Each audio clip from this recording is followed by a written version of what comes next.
Okay, good morning, students. So today we are going to learn about Chomsky hierarchy and some questions from Chomsky hierarchy. This is a prerequisite for the chapter context-free grammar. So I'm going to start with the new chapter from the next lecture, that is context-free grammar.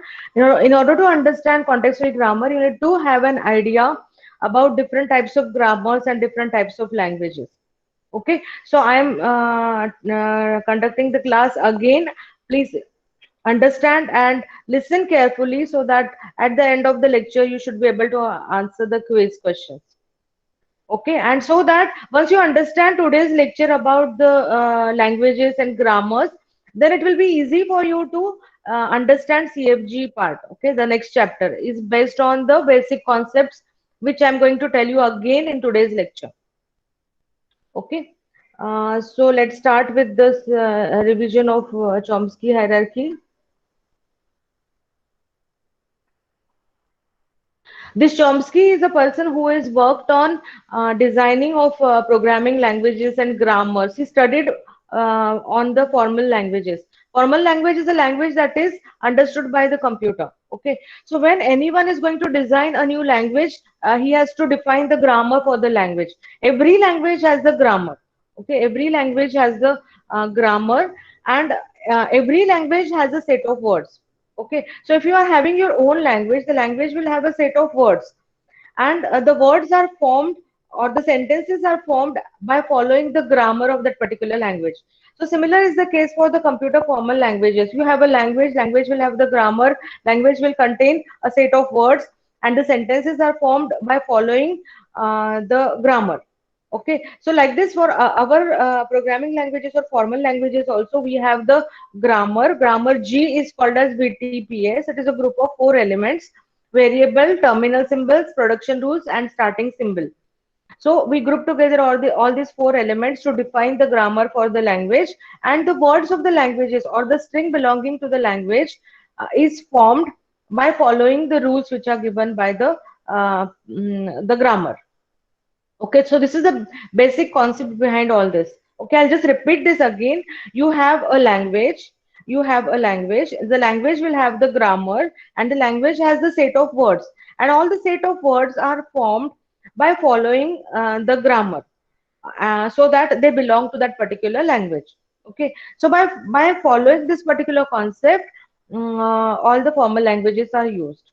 Okay, and when you define the grammar, it is very important that your grammar should not be ambiguous grammar.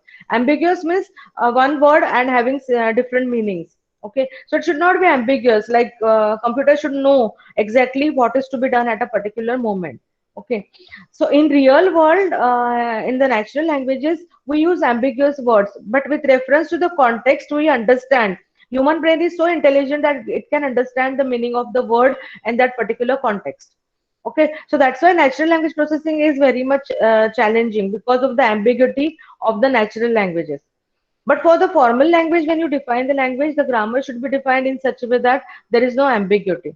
And if there is no ambiguity, then compiler will be easily able to compile your statements or the strings to find out any syntax error and to execute the statement. Okay. In the last lecture, I told you that compiler has multiple phases: syntax analyzer, lexical analyzer is the first step, then syntax analyzer, then intermediate code generator, then code optimization, and then the code execution. So first two steps are very important from a theory of computer science subject, because automata theory and all these grammars, they are extensively used in lexical analysis phase of compiler and syntax analysis phase of compiler. In the syntax analysis phase of compiler, the compiler does the parsing of the statement. It reads the statement and it tries to find out any syntax error. So it checks that whether the statement is written properly, if there is any semicolon is missing, or small case, uppercase kind of errors. So it tries to find out the syntax errors by referring the grammar. Okay, compiler refers the grammar of the language and it checks your sentence. If it is written as per the grammar, then it is correct sentence. Otherwise, it gives you the syntax error. But if the statement is not right, then it gives you the syntax error. Now, the syntax analyzer also does the parsing. Parsing means that it creates the parse tree for the statement. Means that parse tree tells the execution. At the time of execution, the parse tree is referred and it decides how to execute the statement. Okay, how to execute the statement is decided by referring the parse tree generated by the syntax analyzer. Okay, so are you understanding? I'll repeat it again fast. Compiler has first two phases, lexical analysis and syntax analysis. In lexical analysis, it reads the statements and identify what is the token, like what is the keyword, what is the identifier, what is the constant, what is the punctuation symbol, what is the operator in the state in the sentence, and it will do everything like tagging. It will tell that okay, this is the semicolon, it is a symbol or plus sign is there in the sentence, that is the operator. Like this, it identifies and creates a table in the syntax analysis. Okay, in the second step, syntax analyzer. So these grammars are used extensively by the syntax analyzer to check the syntax of your statement. So you say the statement as A is equal to B plus C semicolon.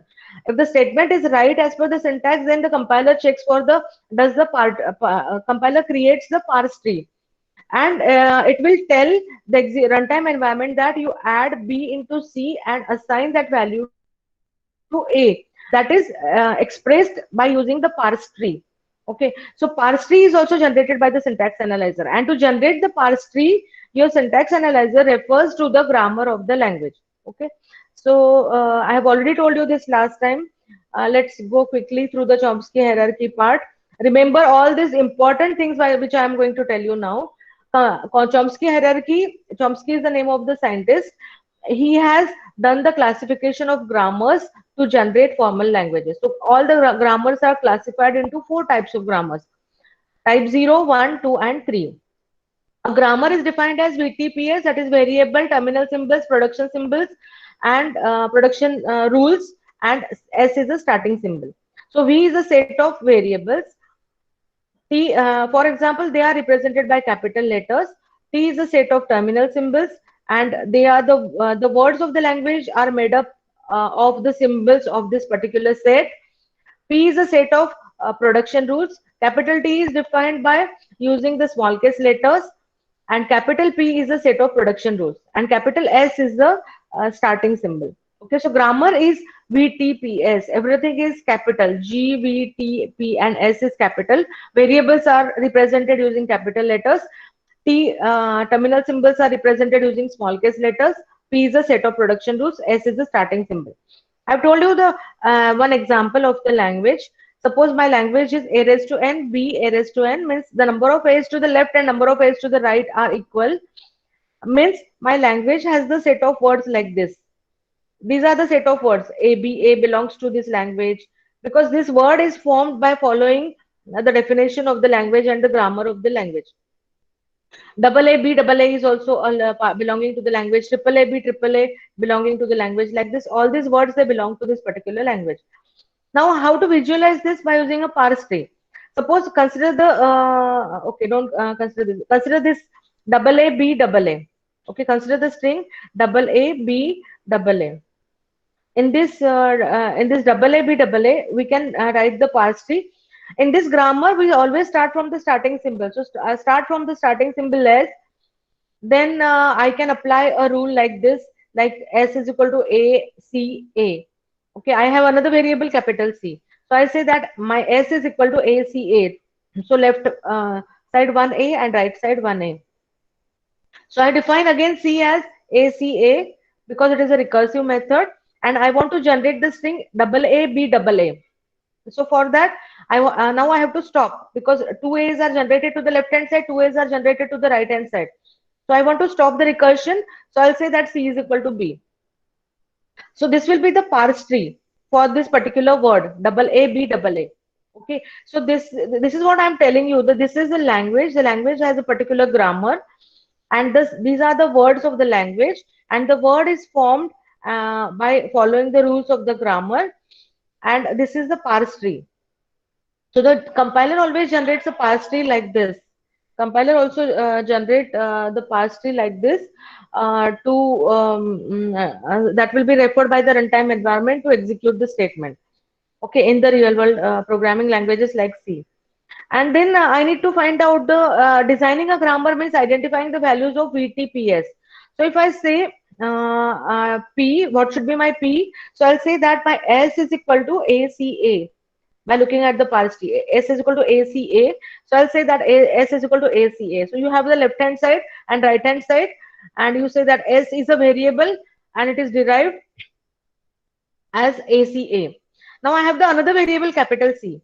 So capital C ka definition also I have to give. I have to give the definition of all the variables in the P.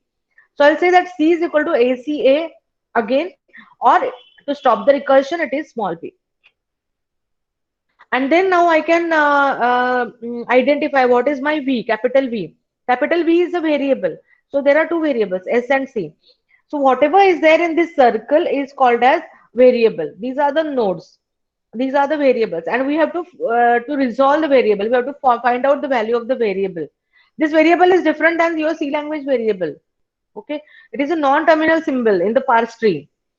So this variable is to be resolved, and you get the value for S as ACA. So so there is a rule, S is equal to ACA. So every rule has a left hand side and right hand side, and a variable is resolved into some combination of variables and terminals. This is ACA is a combination of variables and terminals, and all these small a letters, these are the leaf nodes. These are the leaf nodes, so that's why I have shown them without circle. And these leaf nodes are the symbols from capital T, so it is equivalent to your sigma of the machine. Your statement or string is made up of these symbols. So this your string is made up of all these symbols. So your capital T is A comma B. And then I can even show this derivation in the form of such derivation string as start from S is equal to ACA, then that is equal to double A C double A, and then again that will be equal to double A B double A. Okay, so like this you can show show the derivation. Okay, so so quickly summarize the slide. A language has a grammar. Grammar is combination of VTPS, variable, terminal, production rules, and starting symbol. Variables are the non-terminal symbols, means they are the nodes in the parse tree, and T is a set of terminal symbols. Terminal symbols is the leaf node in the parse tree, and the string is made up of these terminal symbols. Capital P is a set of production rules, and every production rule has a left hand side and right hand side. And to the left hand side, we define in the context free grammar a variable and the value for the variable. Okay, and there can be more than one values. Like here, there is a pipe or symbol. So C is equal to ACA or C is equal to B. That is the meaning of this particular rule. Okay, or you can write C is equal to B on the new line. Then you can show the derivation also. Okay, so what we are going to learn from tomorrow is that for a given language, identify the grammar, or for the grammar, identify the language. Such kind of designing problems are there from tomorrow's lecture, next lecture. So you need to know this. Now let's visit Chomsky hierarchy. I'm going to ask you the questions on this particular topic now after the topic is over. So refer this diagram. Always remember this diagram. This is a very important topic, because, and that's why in each and every paper for 5 marks it is asked in the exam. Okay, so you know in advance that in your question paper Chomsky hierarchy will always be there. Okay, so here as shown in the diagram, you have the type 3. We have studied regular language. We have studied FA, NFA, DFA. Okay, DFA and NFA as per the syllabus. That is called as a type. So this particular machine has a type 3 grammar. Type 3 grammar is also called as a regular grammar. And so here in the right hand side, it is grammar. Okay, in the purple color, and in the blue color, we are showing the machine. And here in the red color, the name of the grammar. So as per the Chomsky hierarchy, your grammars are divided into 4 types. So remember, from outer circle to inner circle, you have to go as 0, 1, 2, 3. Okay, and the 3 is the most strict grammar. It is a very strict grammar, and because it is having a less capacity, the capacity of the machine will increase from type 3 to type 0. Okay, your DFA has a very less capacity, and Turing machine is like a digital computer which can solve any problem. So the outer circle is a Turing machine, and there is no restriction for the Turing machine. So that's why it is type 0. Okay, so you remember like this. So here, regular grammar is very much restricted grammar. It is limited capacity. The machine is DFA, NFA, and the grammar is called as regular grammar. The language is regular language, and this is the example of the string, that A, B for one time and A string. So by looking at this, you can say, you can easily identify that you can draw the transition diagram of DFA, NFA for this particular string. So this is the example of this. Then in type 2 is a context-free grammar, which is there in the syllabus. And for the context-free grammar, the machine is push-down machine. That also is there in the syllabus. And here the name of the grammar is type 2. The language is context-free language. And this is the example. Here we are saying that number of A's and number of B's are equal. Okay, so you are not able to draw the DFA or NFA for A raised to M, B raised to N, because you need to count how many number of A's are there and how many number of B's are there.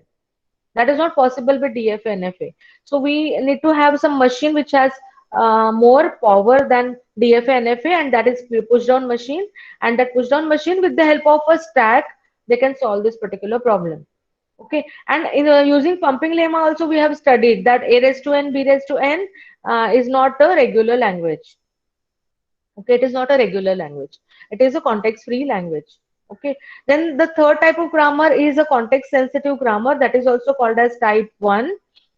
CSL is a language, context-sensitive language, and the grammar is context-sensitive grammar, and the machine is linearly bounded automata. Okay, and we don't have this LBA in detail in the syllabus. We are just going to have a short note and understand what is LBA in one lecture. And the example is A raised to M, B raised to M, A raised to M. See here, with the help of stack, you can remember how many A's are there, and you can find out whether there are same number of B's. But after that, the stack will be empty, and then push down machine will not be able to solve this problem. So we need some other machine. So in that other machine with added capacity, we can again check that again the symbol A is there after B's, and it should be of the same number of times. So LBA can solve. This is example of LBA. Then there is a recursive set of languages. Recursive, whenever only recursion is there, okay, which is in between type 1 and type 0. And type 0 is a recursively enumerable language, and it is understood by the Turing machine. And the example is this A raised to M, B raised to M, C raised to M. It is unrestricted grammar. And again, there are many examples like addition, subtraction, multiplication, LCM, GCD, anything, whatever you can solve can be solved by the Turing machine. Okay. Now, if you see here, the power of DFA is less, and the power of Turing machine is the power of digital computer that we use. The power is increased from type 3 to type 0, and type 0 is unrestricted grammar. The name of the grammar is unrestricted, and type 3 is the most restricted grammar. Okay, so it is also called as a regular grammar, means restricted grammar. Okay, so from, and even the diagram here we are showing the circles. Why the circles? Because whatever is solved by this DFA, NFA is definitely solved by Turing machine, because Turing machine has the most powerful machine.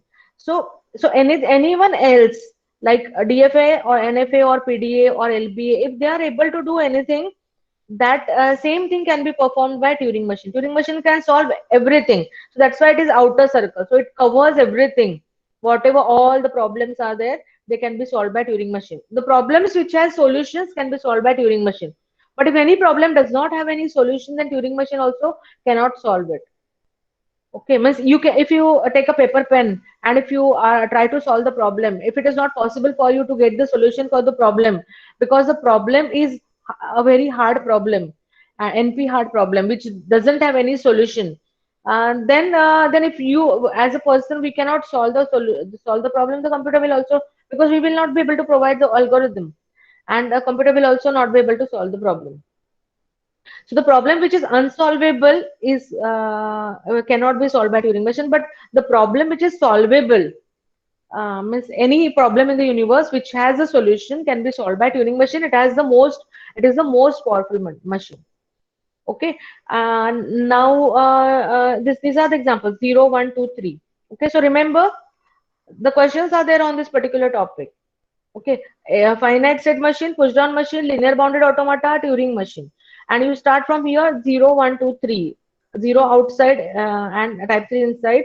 And this is the restricted, matlab regular grammar, and this is unrestricted grammar. And whatever is solved by regular grammar, regular language, or the DFA can be solved by Turing machine. Or what is solved by DFA can be solved by linear bounded automata and push down machine. But whatever is solved by Turing machine, there is no guarantee that LBA, PDA, or FA can solve.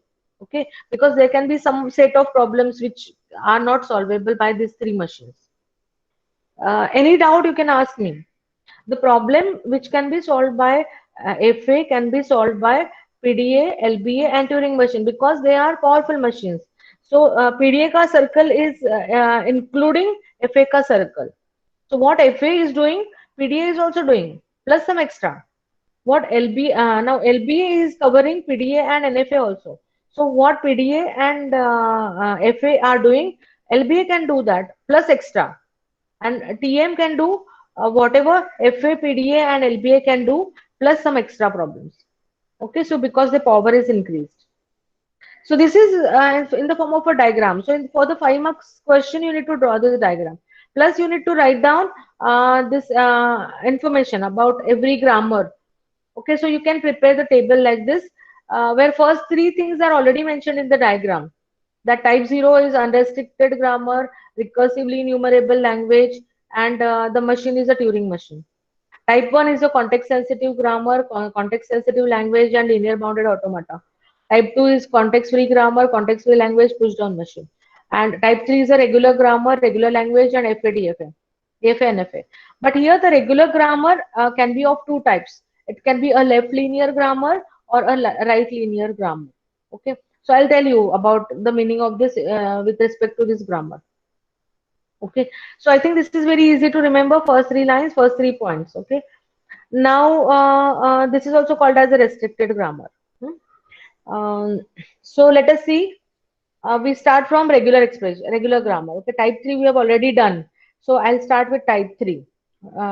So type 3 may your, if you see, this is the example of the grammar. Okay, rules. How to write the rules for this grammar. So here you see left hand side is always a single variable. Okay. If you see type 2, again the left hand side is a single variable. In type 1, left hand side is alpha. Alpha means combination of variables and terminals. So there is no guarantee that left hand side is always a single variable. Left hand side can be combination of variable and terminal. Here also it is alpha. So left hand side is also a combination of variables and terminals. Okay. So the first thing that you need to remember to identify the languages is about this. That for type 2 and type 3, the left hand side is a single variable in all the rules. But in type 0 and type 1, left hand side is alpha. Alpha, beta, gamma is used to represent the combination of U and T, means variables and terminal symbols, means the combination of small case letters and capital letters. Okay, so left hand side can be here in type 0 and type 1 is a combination of capital and small case letters. Here there is only one capital letter, here there is only one capital letter. Okay. Now in type 3, it's very easy to identify type 3. It is always a left linear grammar or right linear grammar. So here in the blue color, the rules are mentioned.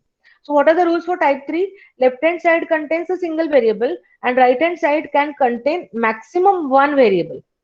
Maximum one variable at the right hand side, and that variable, if it is occurring to the right hand side, always it should appear to the right hand side.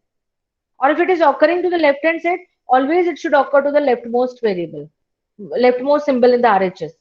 Okay, so what I'm telling you is that in type 3, left hand side is a single variable and right hand side contain at the most one variable that is occurring always to the right as a rightmost variable or as a leftmost variable, anything. Okay, so just remember this. So by remembering these two rules, you can easily identify type 3. Then in type 2, the left hand side is a single variable. but right hand side is a combination of variable and terminals. So it is alpha. Alpha means it is union of V and T.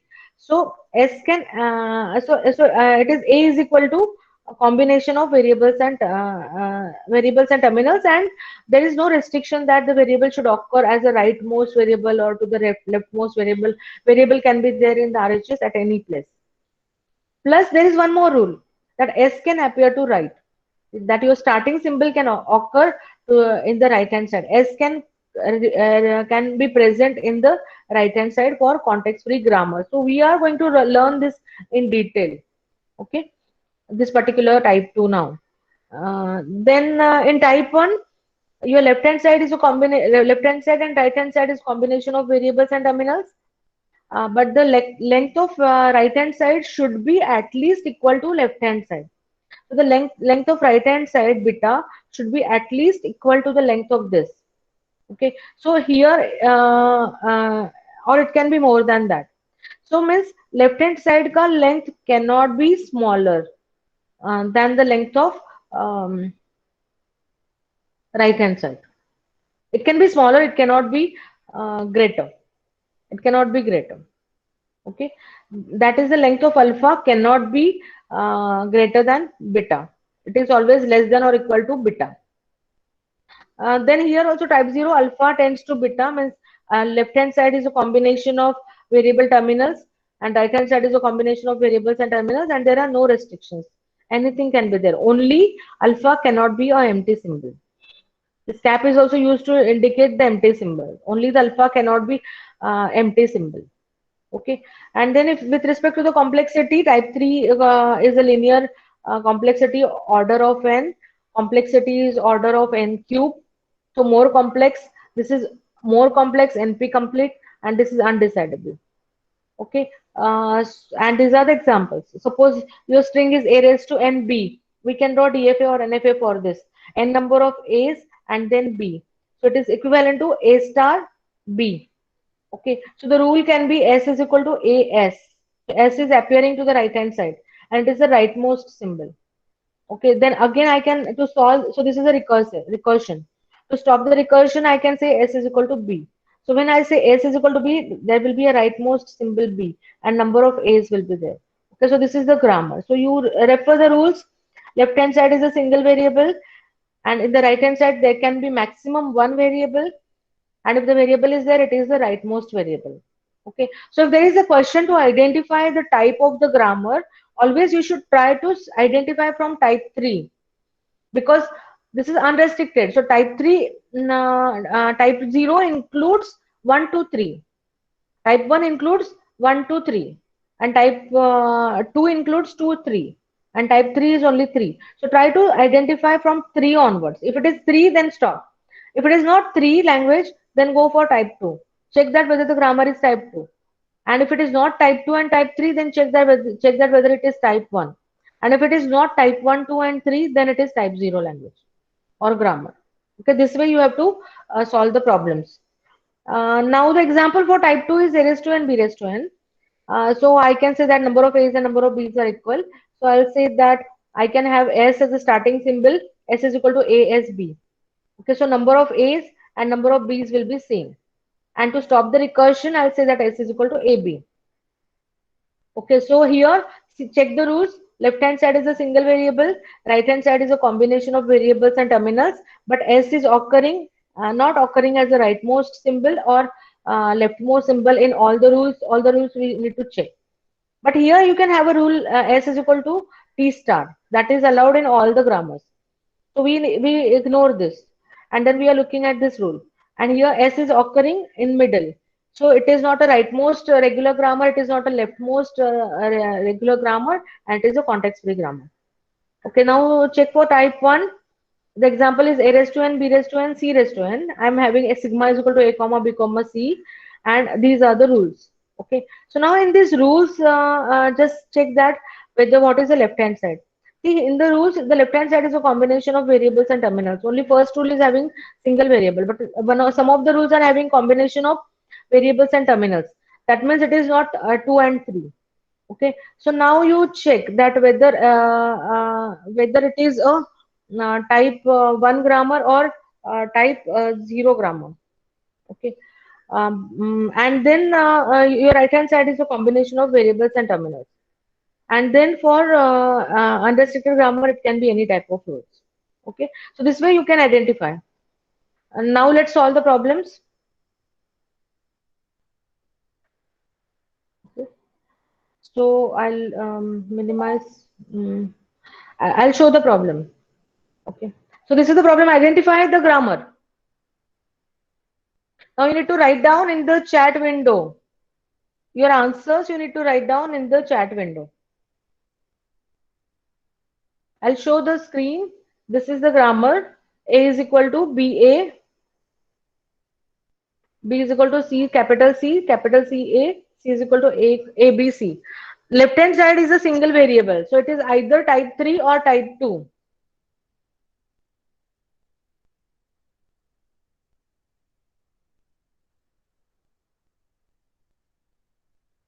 You have any doubts regarding this topic? It is type 2. Yes, yes, it is type 2. Correct. I'll give some more time to. Okay. See, the statistics of the chats I receive in the email box. Okay. I have to evaluate you or I have to assess you multiple times now. You are in third year. Multiple subjects I'm going to teach you in the final years also. So I can use the statistics and I know that what kind of student you are, whether are you following my instructions or not. That I come to know about such kind of activity, and then I can do the assessment, because whenever you are performing anything during the final exam, it is a limited amount of time during vivas or practicals. So it's not easy to judge the students to give the marks. Okay, so the overall impression is created. Type 2 is the correct. Why type 2? Because type 3 grammar should be left linear or right linear grammar. So here B is appearing to the left hand side, but here then and here also C is appearing to the left hand side. These are all terminals, so we can ignore this. This is allowed. Okay. Now all these three rules. Sometimes the variable is occurring as a rightmost symbol. Only one variable is there at the RHS. Okay. But I'm just right now checking that whether it is type 3. It is not type 3 because here B is the leftmost symbol and C is the rightmost symbol. So it is in left linear grammar, all the variables will occur every time to the left hand side. Okay. So here, if the rule is capital A and small c, then this particular grammar will be type 3. But here C is occurring as a rightmost symbol and here B is occurring as a leftmost symbol. So it is not a left linear regular grammar, it is not a right linear regular grammar, and it is a type 2 grammar, CFL. Now next, write down your answers. S is equal to capital A small a, capital B small b. Then A is equal to, so here left hand side is a single variable. And here for A and B, right hand side is the terminal symbols. So this is allowed. So we don't look at it. Now we look at only this rule. S is equal to capital A small a or S is equal to capital B small b. What type of grammar it is? Type 3, and tell me what is it? Right. Type 3 is correct answer. And type 3 is it a left linear or right linear? It is a left linear grammar. Correct. So that means you are understanding. So it is a type 3 grammar, and the name of the language is regular language or regular grammar. Now the next one is capital A is equal to small a capital A and capital A is equal to small a b.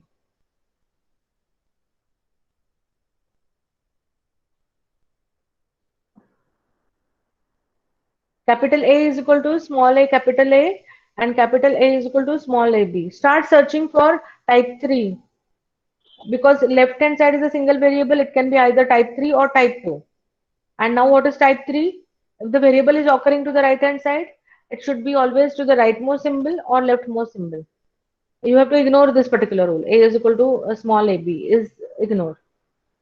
So is it a left linear or right linear grammar? It is a right linear grammar and type 3. Correct. So this was easy. Now the next one, S is equal to small a or small a, capital S, and capital A is equal to small b, capital S. Now here the left hand side is a single variable. So either it is a type 3 or type 2. Now check that whether it is type 3.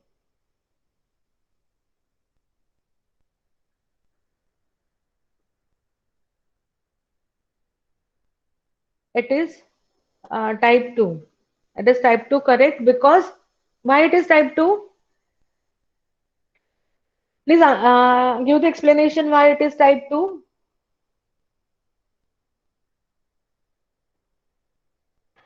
S is occurring as a rightmost symbol here. But why it is type 2? S is occurring to the right hand side, that is allowed. But why it is not type 3? Why it is not type 3? V union T is allowed in type 3, but only the symbol should be only one symbol at the right hand side, and it should occur either to the left or to the right. To the right. Okay, Abhisha is telling multiple V's not at left side. That is okay, na? Multiple V's are not at the left hand side. That's why we are only concentrating on type 2 and type 3, and we are trying to identify whether it is type 3 or type 2. And we have to start from identifying from type 3. Check that whether it is type 3. If it is not type 3, then check for type 2. If it is not type 2 also, then check for type 1. If it is not type 1, then check for type 0. Okay, so here it is type 2 is the correct answer. But why? I am not getting a correct answer till now. Only Princely Lopez is saying two non-terminating symbols. A is at the center. Nisha, that is correct. Okay, and only one non-terminal should be there. In type 3, see here, S is equal to small a is allowed. Okay, it is ignored. S is equal to small a, capital AS. So to the RHS, there are two variables. And type 3 can have at the most one variable in the right hand side. Type 3 grammar has at the most one variable in the right hand side, and even that variable should occur always to the left hand side or always as a rightmost symbol. I'll just repeat this again. You can note down this. Type 3, how to identify type 3? In type 3, the LHS should have a single variable. Okay, that is the first rule. Second rule is that RHS also can have only single variable. And here there are two variables, A and S. So that's why it is not type 3. So what are the rules for type 3? LHS is having single variable, RHS is having single variable. And in RHS, the variable should always occur to the leftmost variable, leftmost location, or the variable should occur as a rightmost symbol every time. Okay. So that is the way to identify type 3. So here there are two variables in RHS. That's why it is type 2. Now the next one. S is equal to BA, capital S, or S is equal to epsilon.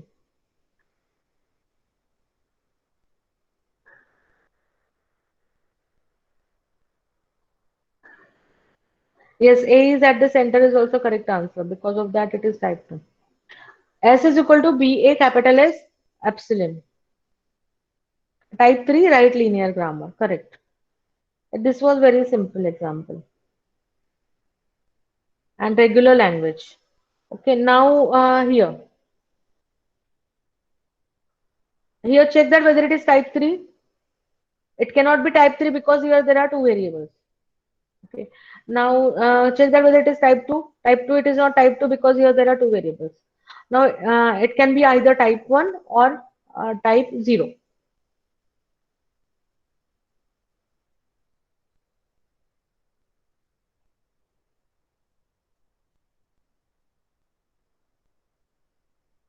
In type 1, S cannot appear to the right hand side.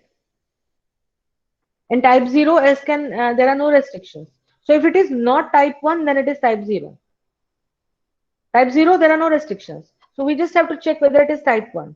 If it is type 1, then write it. If it is not type 1, then it is type 0. What are the restrictions of type 1?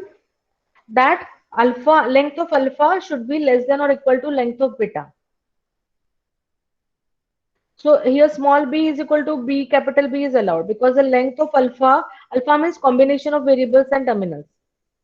So left hand side is a combination of variables and terminals. Right side can be combination of variables and terminals. And that is a star V union T star. So it may be there, it may not be there. So this is allowed. Small b is allowed, capital B is allowed, SB is allowed. But the length of beta should be at least equal to the length of alpha. Means length of alpha should be less than or equal to the length of beta. So tell me now, what is your answer?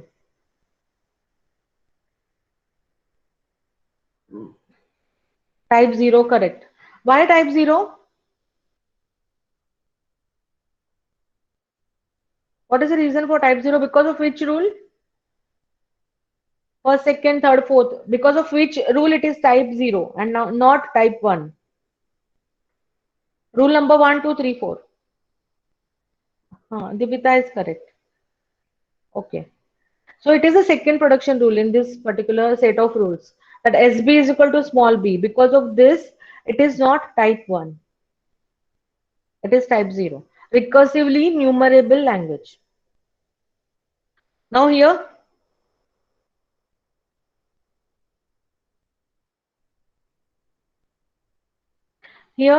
check the left hand side. Left hand side is combination of variables and terminals.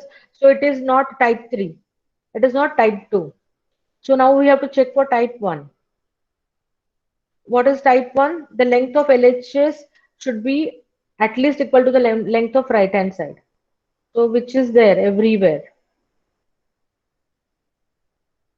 And S does not appear to the right hand side.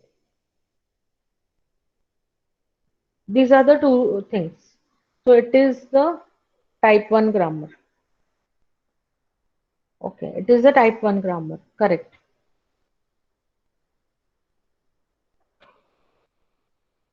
That is a context sensitive language. And then the next one.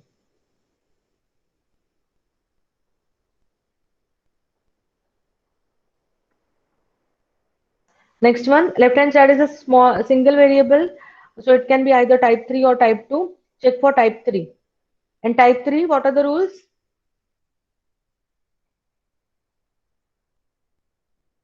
Now for the next problem, just write down your answers. This one.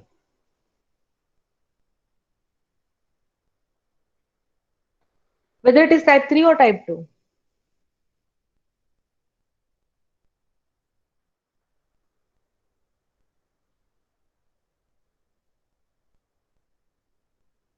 Type 2. Why it is not type 3? Because here there are two variables. In type 3, there can be only one variable in RHS. In type 3, left hand side and right hand side only single variable. And right hand side may have the variable as a rightmost symbol or as a leftmost symbol. But it is advisable that always you need to have a grammar which is the right linear grammar. Left linear grammar creates problem while creating the parse tree. Okay, so always try to have a right linear grammar when you design your own grammar. And here there are two variables, double A, double B. That's why it is not a type 3 grammar. It is type 2 grammar. Now the next one. Left hand side is a single variable. So it is either type 3 or type 2. And right hand side always contain a single variable and that to the left. So it is a type 3 left linear grammar. Okay. Now the last one. Left hand side is a single variable and right hand side may multiple options are there. It is a combination of V and T, but multiple variables are there. So it is type 2. It is type 2. Okay. So this was about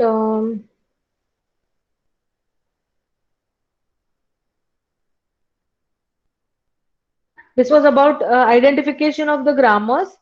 So let's have a quick quiz for 10 questions. You need to write down the answers in the chat box.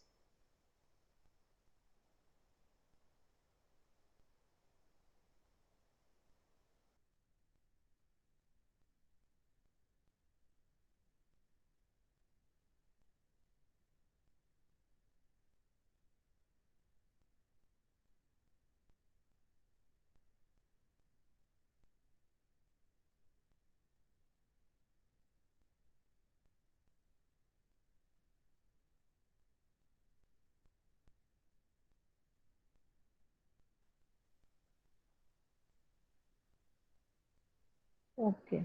The answer is D, correct.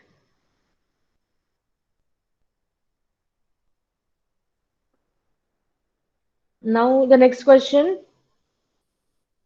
Pushdown automata can be recognized. Pushdown automata can be recognized by the language. C. Both the languages, context-free grammar and context regular grammar, both. Or it can be only context-free grammar. Pumping lemma for the regular language is used for proving. This is a question from the previous lecture. Pumping lemma for regular language is used to prove whether the grammar is regular or not regular. Okay, B is correct. Grammar is not regular. Okay. Now here, just interpret this question properly. Language L1 is equal to context-free language. L2 is the context-sensitive language. L3 is the recursively enumerable language, and L4 is the recursive language. So which is correct? Means this is a subset.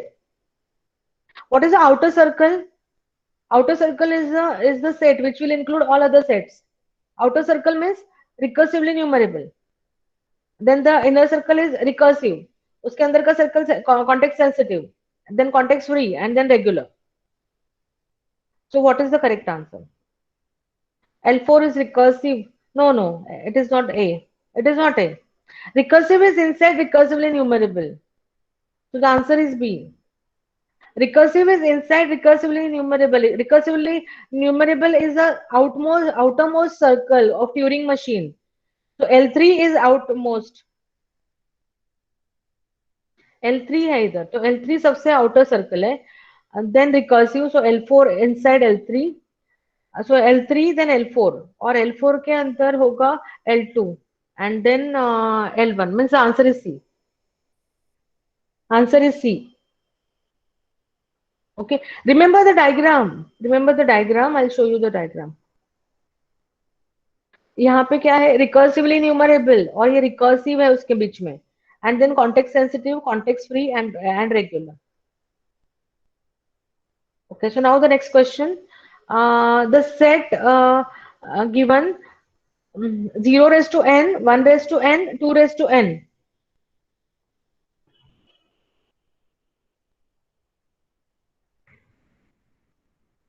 0 raised to n, 1 raised to n, 2 raised to n.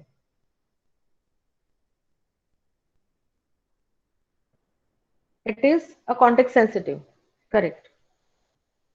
Then 0 raised to p, 1 raised to q. And L2 is 0 raised to p, 1 raised to q. And L3 is equal to 0 raised to p, 1 raised to q, 0 raised to r.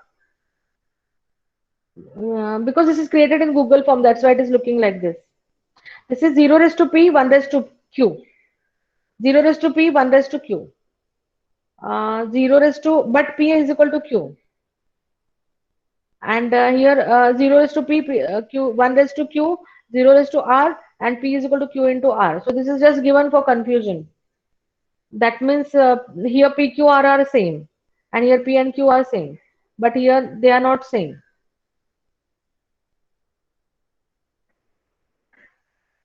So what is not true? What is your answer? L1 is a regular language. Is correct. But the question is what is not true? L1 is a regular language is correct. Pushdown automata can be used to recognize L1 and L2. So this is regular, so it will recognize this. Here also it will recognize. This is also true. All three languages are context free. Last Turing machine can be used to recognize all these three languages. This is also true. So the not true is answer is all three languages are context free. This is not true because the L1 is regular language. So answer is C. Okay, now the seventh question. Finite automata accept regular language, recursive language, both the languages or none of this? A. Now unrestricted grammar is also known as okay. As per my lecture, it is correct answer is A, but I've just added this question because it is also called as ME2 language and phrase structure grammar. Okay, so this is just to add the knowledge to you. This is not for testing your knowledge. I'm just telling you it is type 0 also, but the answer is D because it is also called as unrestricted grammar is also called as semi-pure grammar and phrase structure grammar, and it is used in natural language processing.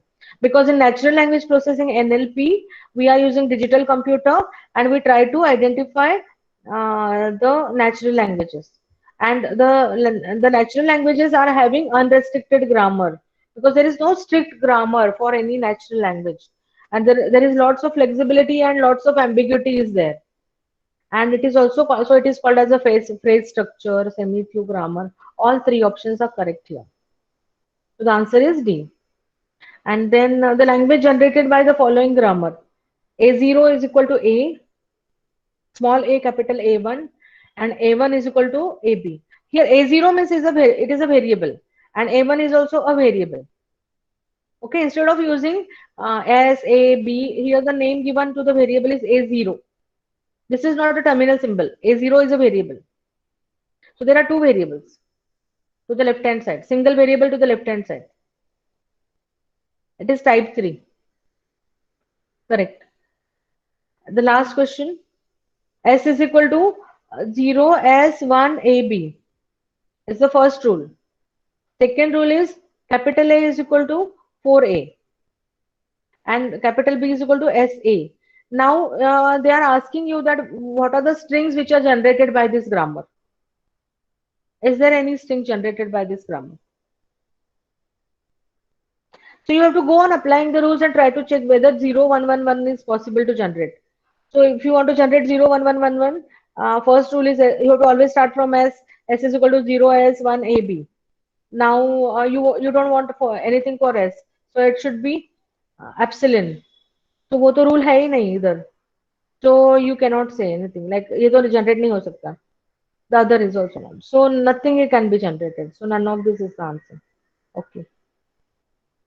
So good performance. Some of the students have the regular students who are regular students have already answered. I'll check now who are the new students who have answered for these questions. Okay. So we can stop now for the Chomsky hierarchy. Tomorrow or next lectures, we are going to start with context-free grammar. Don't miss the first lecture of context-free grammar. Okay. So see you on Friday. And solve this quiz. I'm going to assign the same quiz in the classroom. Okay.